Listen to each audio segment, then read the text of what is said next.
Olá pessoal, vamos dar continuidade ao conteúdo de ontem, agora falando um pouco do reaproveitamento de código em PHP e assim praticando os nossos comandos. Vem comigo.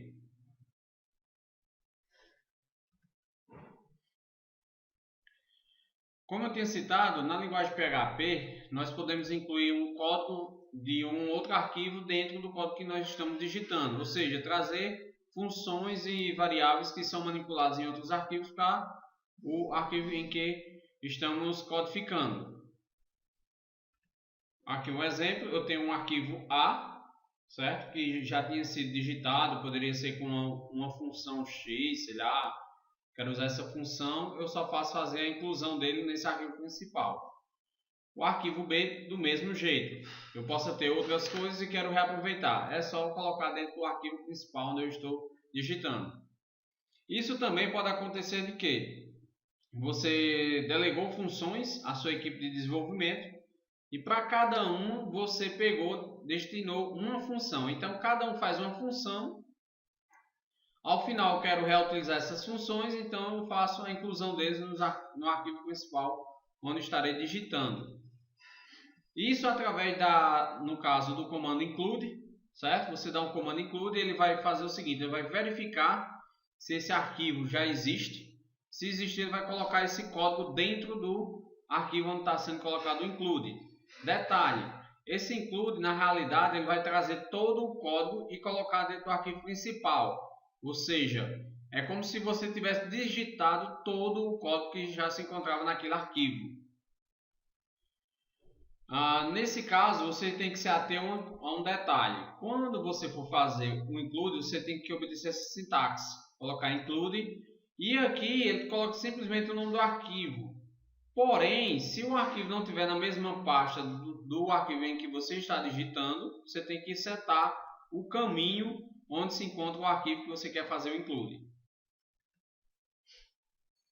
Se porventura não existir o arquivo em que você está tentando fazer o include, ele vai lançar um aviso, uma advertência, certo? No script e vai continuar a executar. Porque, lembrando, o nosso PHP ele é uma linguagem interpretada, ou seja, nesse caso, ele vai ler linha por linha, ele vai lançar o aviso caso o arquivo não exista e vai continuar executando as outras funções que existem no arquivo PHP que você digitou. Caso a inclusão for realizada dentro de uma função, o código do arquivo incluído irá se comportar como se tivesse sido definido dentro da função. É o caso aqui, ó. Eu tenho esta função. Quando eu fiz o include, eu fiz dentro da função. Então, tudo que estava dentro do arquivo veio para dentro da função. Aqui, no caso, provavelmente, dentro desse arquivo, vai ser o A e o B que vão estar definidos, porque o C eu já estou submetendo. Incluir vários arquivos podem usar um array como nomes dos arquivos. Aí eu quero, vamos dizer, para não precisar digitar toda vez, include o nome do arquivo, eu posso usar um array e assim colocar os vários arquivos dentro do arquivo principal. Vamos à função do include once. O include once ele tem a mesma função do include normal. A única diferença é o seguinte, que ele vai verificar no arquivo onde você está querendo fazer a inclusão se em algum momento você já fez o include do arquivo.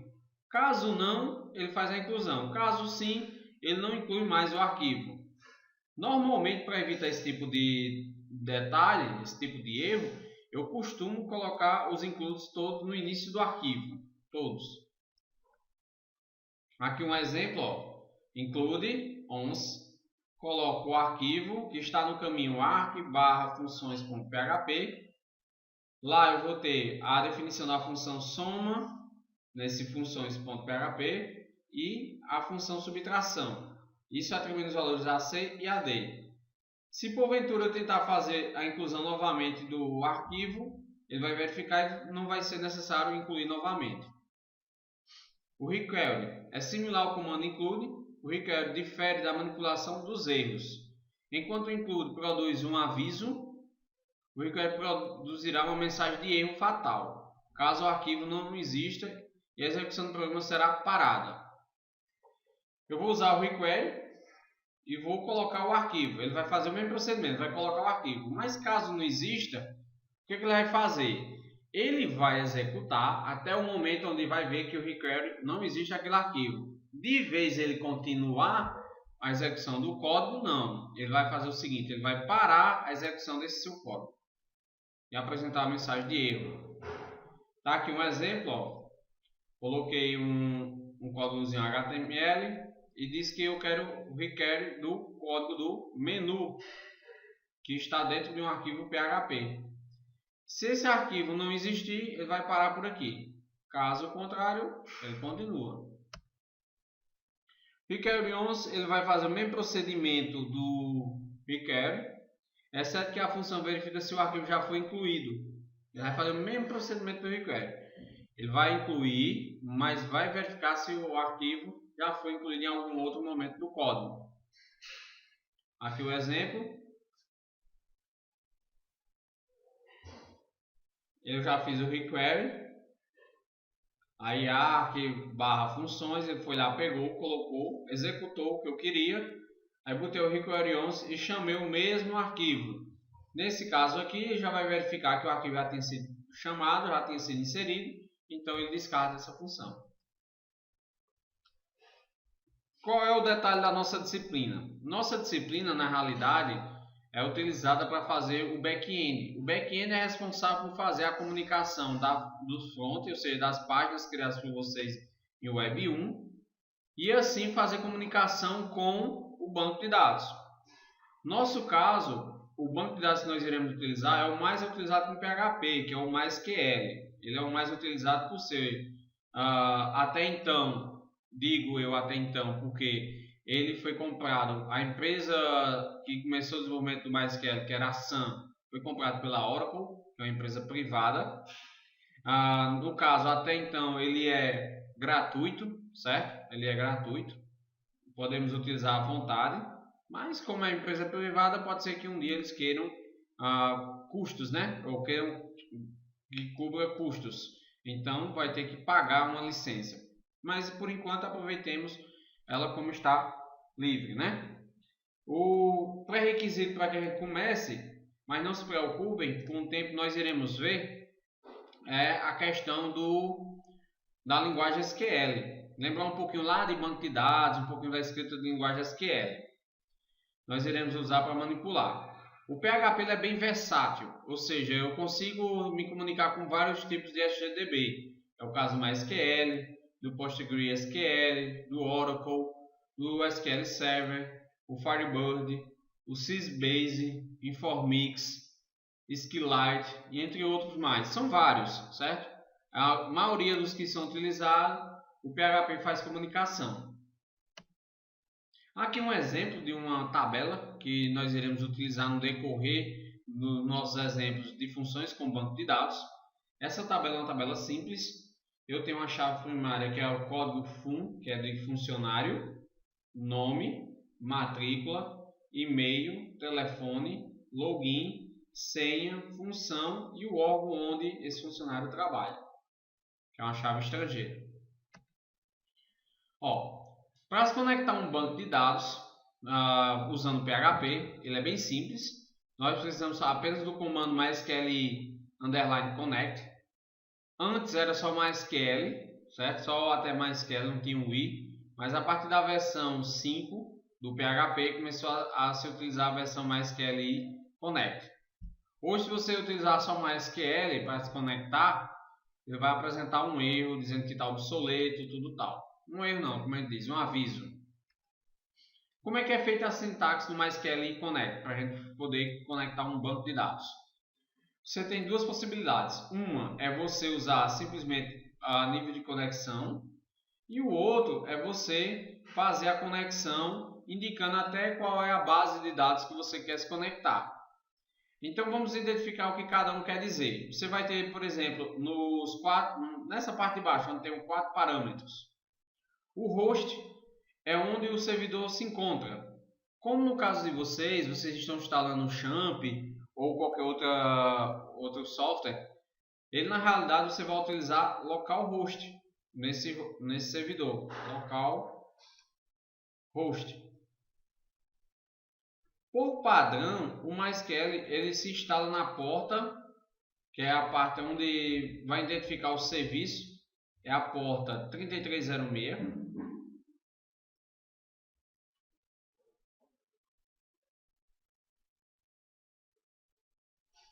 Mas se você quiser mudar, fica à vontade. É só na hora da instalação e configuração modificar essa porta.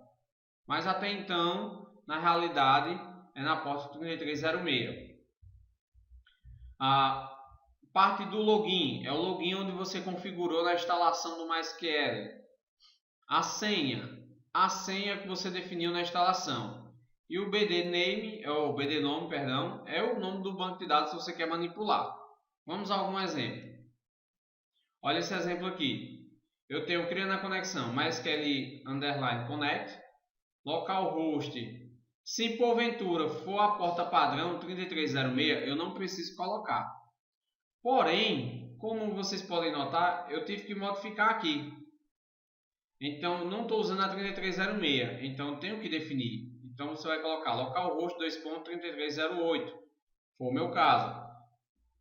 O usuário que eu estou utilizando, root. Qual é a senha? Aí defini essa senha, ó, QWE123. Fiz um método simples para checar a conexão, se deu tudo ok. Aí para isso eu usei a função MySQL _connect _erro no. Nesse caso ele vai verificar, vou passar a conexão. Se ele conseguir conectar, se essa instrução aqui conseguir conectar em qualquer banco, certo? No caso aí ele vai retornar false, ou seja, dizendo que não houve nenhum erro. Aí nesse caso ele não entra nessa primeira parte do if. Ele pula para cá, para o else, e vai escrever conexão aberta. Caso contrário ocorra algum erro, ele dê true, dê como true o resultado, ele vai fazer o seguinte, ele vai botar erro ao conectar com a base de dados na tela e vai escrever esta função aqui, o que vem desta função aqui, MySQL _connect error. Nesse caso ele vai trazer exatamente o erro que aconteceu. Uma outra possibilidade, como eu citei para vocês, é utilizando e definindo o banco de dados. Note que eu tenho o servidor, eu tenho o usuário, a senha e agora eu tenho um banco de dados. Qual é a diferença para o anterior? O anterior você vai entrar, vai estar livre para manipular dentro do banco de dados. Só que aqui não, aqui eu vou definir que eu quero só mexer aonde? Na base DB _ documentos. As outras bases para mim não interessam. E fiz o mesmo procedimento. Se ocorrer algum erro, aí ele não entra ele entra nessa parte dizendo que houve um erro. Caso contrário, ele já vai dizer que deu tudo ok e vai dizer conexão aberta. Toda vez lembre, o que é importante e o que é necessário em aplicações com banco de dados. É que assim que você abrir uma conexão, você fechar. Para que isto? Para que a conexão aberta não fique consumindo memória e processamento da máquina durante todo o tempo da execução. Então o ideal é vocês abrir a conexão, fechou. Como é que eu fecho? Eu uso a função aqui MySQL _close. E assim ele fecha a conexão do banco. Tem uma observação que é caso a variável de conexão não for fornecida, então a última conexão estabelecida será fechada. Vamos ver um exemplo. Aqui eu tenho uma comum, ou seja, eu instalei na porta padrão 3306, então só usei localhost, usuário, a senha em branco e aqui eu tenho a base que eu quero mexer, BD _ exemplo. Se ocorrer um erro, ele vai me avisar. Erro ao conectar com a base de dados, ele vai dizer qual foi esse erro. Se porventura der tudo ok, ele vai dizer conexão aberta e ao final ele vai fechar essa conexão. Eu tenho que passar como parâmetro a conexão que eu criei para ele fechar. O ideal, uma das atividades que eu irei passar para vocês é a implementação desse arquivo de conexão. Vocês irão fazer um arquivo de conexão como está feito nos exemplos. A seguir, nós iremos continuar com o nosso primeiro conteúdo de banco de dados, que nesse caso será a inserção de instruções de mensagens no banco de dados através do PHP. Então, toma um cafezinho e vamos em frente.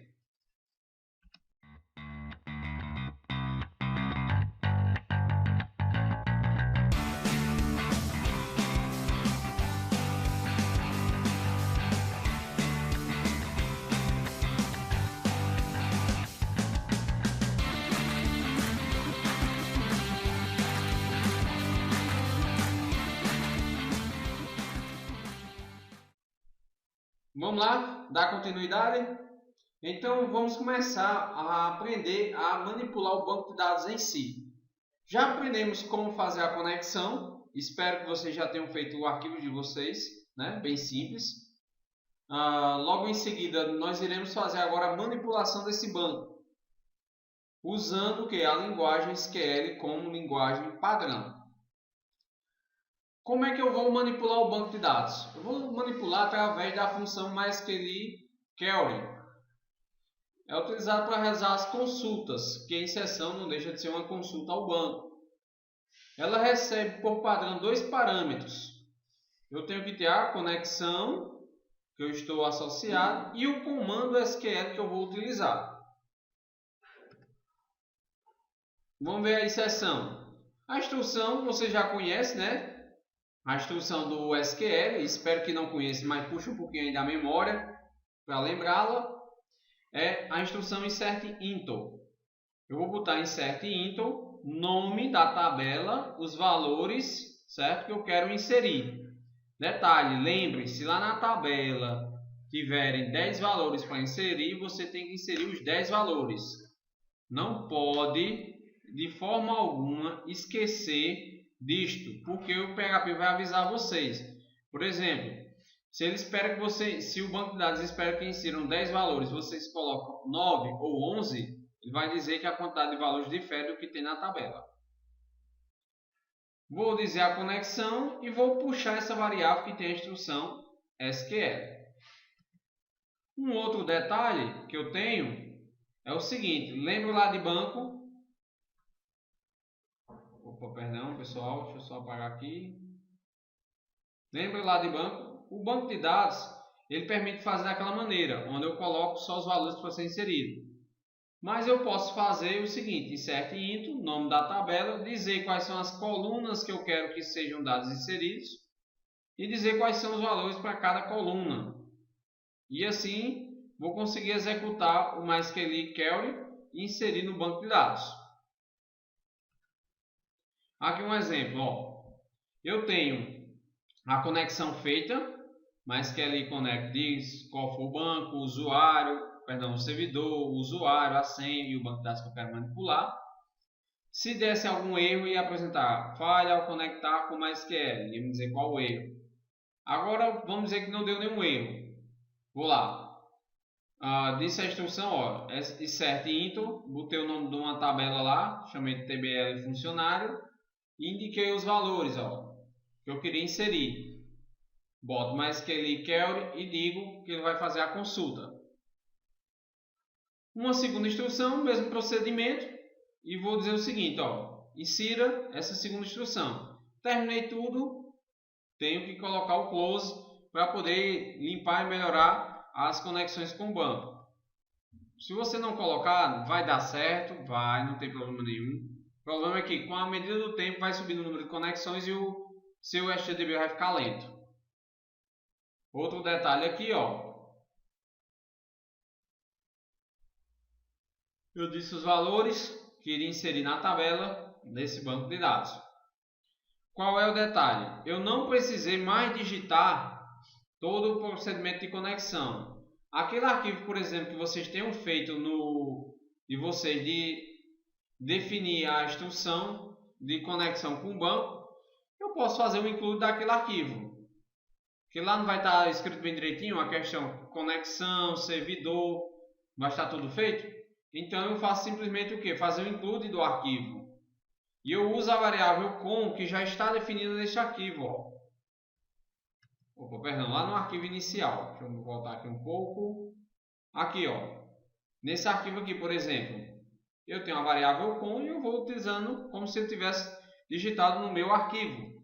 Lembrem disso.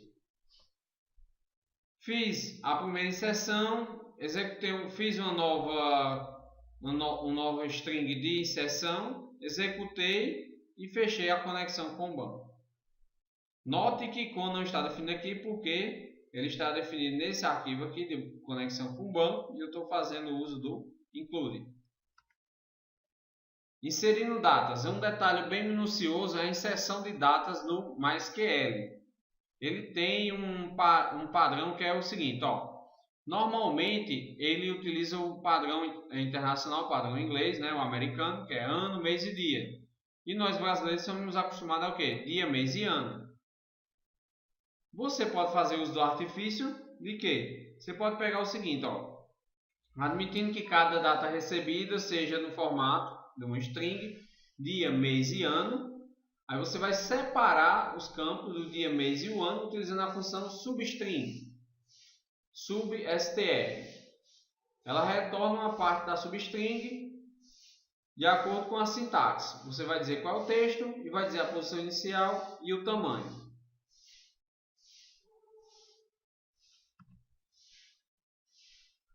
Em seguida, concatena-se os campos no formato desejado. Então, vou estar separado. Por exemplo, eu vou dizer aqui, ó, o dia é uma substring que começa no índice 0 e vai até o 2. Aqui, ó, observe.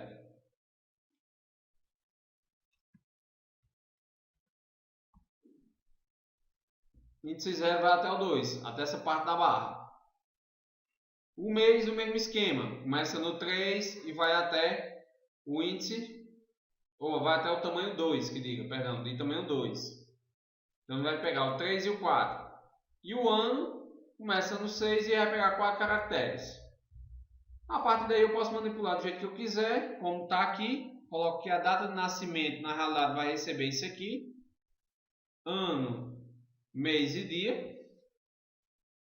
Posso fazer uma outra checagem, que a validação de formulário é interessante para que os usuários não digitem dados errados. Então posso fazer uma checagem, que é o check date, e verificar se essa data realmente existe. Ou seja, alguém colocar um ano totalmente esdrúxulo, colocar um mês que não existe, um dia que não existe para aquele mês, como por exemplo, posso dizer, colocar o dia 30 de fevereiro, ele vai verificar tudo isso. Ele retorna verdadeiro se a data é válida e falso caso a data não seja válida. Aqui o nosso exemplo, ó, check date, eu botei mês, o dia e o ano. Se der verdadeiro, se der falso, ele entra no if aí e diz data inválida. Qual é o desafio de vocês? Implementar uma função de cadastrar no seu sistema e apresenta a mensagem informando que o cadastro foi realizado com sucesso. É só você fazer a string lá de inserção e executá-la. Qualquer dúvida, deixe os comentários, tanto no vídeo quanto lá no Google Classroom. Até mais, pessoal! E boa aula, bons estudos!